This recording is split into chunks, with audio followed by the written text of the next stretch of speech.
Halo semuanya, perkenalkan nama saya Lukas Iriandrian dengan NIM 111804446. Di sini saya akan mempresentasikan tentang laporan asesmen risiko usaha di perusahaan CV Citra Warna Pelangi Yogyakarta. Selamat menyaksikan. Isu utama. Awal mulanya wabah virus corona muncul di Indonesia. Untuk menahan penyebaran virus ini, pemerintah pun mengeluarkan berbagai kebijakan seperti WFH atau Work from Home. Merebaknya virus ini, banyak ekonomi yang terganggu, serta bermunculan mulai dari resiko internal maupun eksternal. Setiap perusahaan memiliki resiko yang dilalui seperti CV Citra Warna Pelangi adalah perusahaan yang bergerak di bidang distributor cat.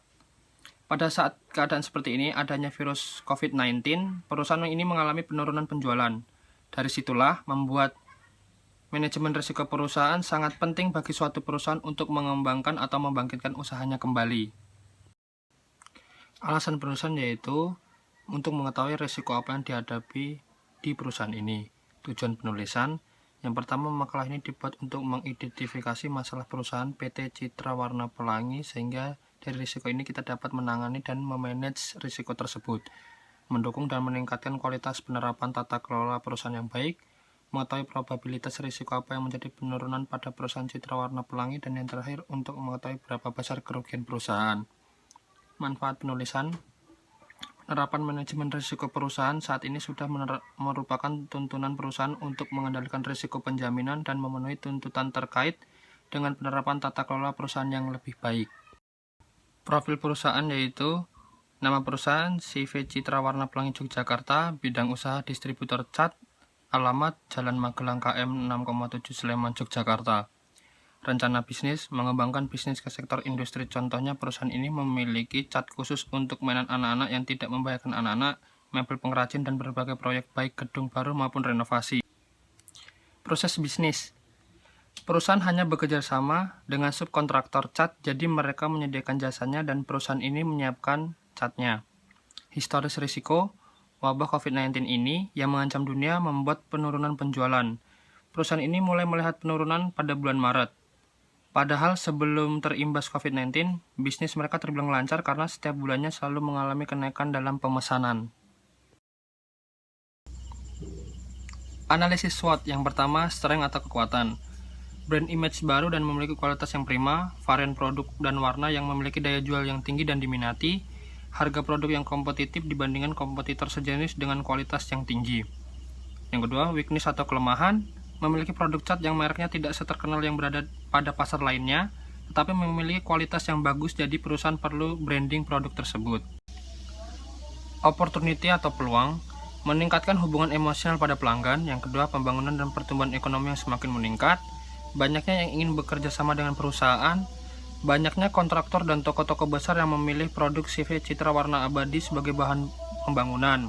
Yang terakhir, threat atau ancaman.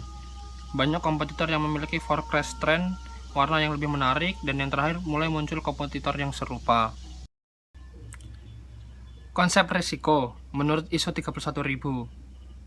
Analisis risiko adalah upaya untuk memahami risiko lebih dalam. Hasil analisis risiko ini akan menjadi masukan bagi evaluasi risiko dan untuk proses pengambilan keputusan mengenai perlakuan terhadap risiko tersebut. Termasuk dalam pengertian ini adalah cara dan strategi yang tepat dalam memperlakukan risiko tersebut. Pentingnya manajemen risiko untuk peningkatan nilai perusahaan. Tujuan utama perusahaan pada dasarnya adalah untuk meningkatkan dan memaksimumkan perusahaan. Manajemen risiko yang efektif dapat menjaga dan memperbaiki kondisi perusahaan, sehingga pada dasarnya nilai perusahaan dapat ditingkatkan dengan pengelolaan risiko yang efektif. Pentingnya manajemen risiko untuk peningkatan nilai perusahaan. Tujuan utama perusahaan pada dasarnya adalah untuk meningkatkan dan memaksimumkan perusahaan. Manajemen risiko yang efektif dapat menjaga dan memperbaiki kondisi perusahaan, sehingga pada dasarnya nilai perusahaan dapat ditingkatkan dengan pengelolaan risiko yang efektif. Risiko eksternal. Risiko ekonomi, siapapun pelaku bisnis tidak memiliki kendali atas pengaruh nasional terhadap permintaan agregat. Risiko lingkungan, mengurangi laba sebagai akibat dari paparan pembatasan harga, pembatasan operasi, dan investasi. Risiko hukum didefinisikan sebagai risiko gagal untuk beroperasi dalam hukum, menyadari kewajiban hukumnya, menghormati komitmen kontraktual, menyetujui pemulihan kompensasi dengan pemasok jika terjadi wan prestasi, menunjukkan bukti bahwa ia telah beroperasi dalam hukum atau mengakui dan secara efektif mengelola ancaman hukum. Resiko politik, ketidakpastian yang berasal seluruhnya atau sebagian dari pelaksanaan pemerintah oleh aktor pemerintah dan tindakan kelompok non-pemerintah.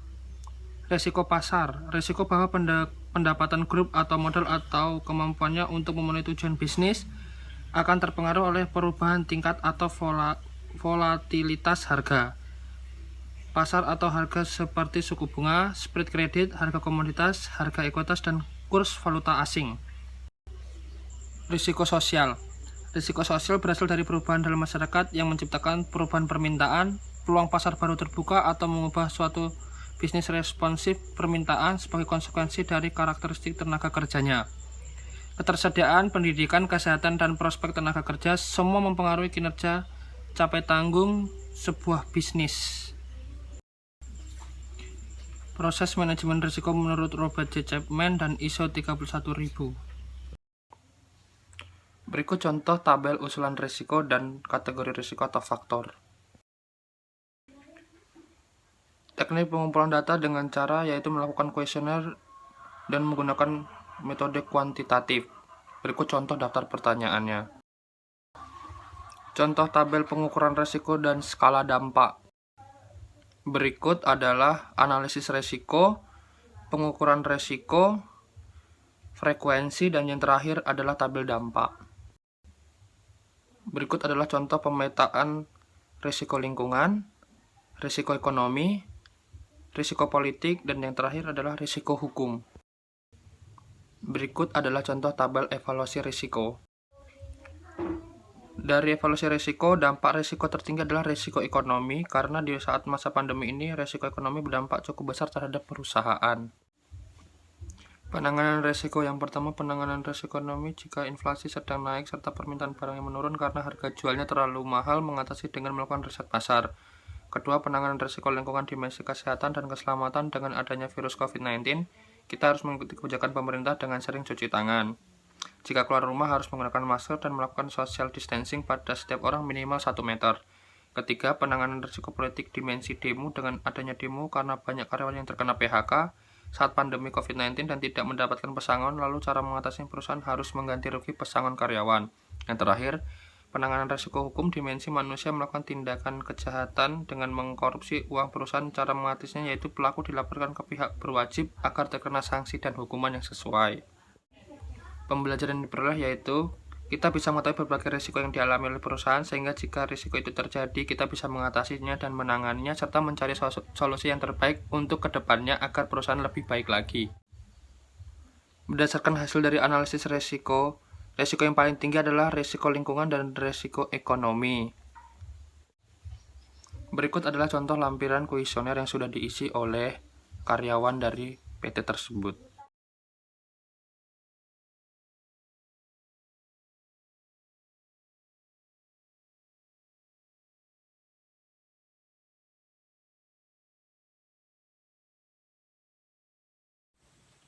Sekian presentasi dari saya. Terima kasih.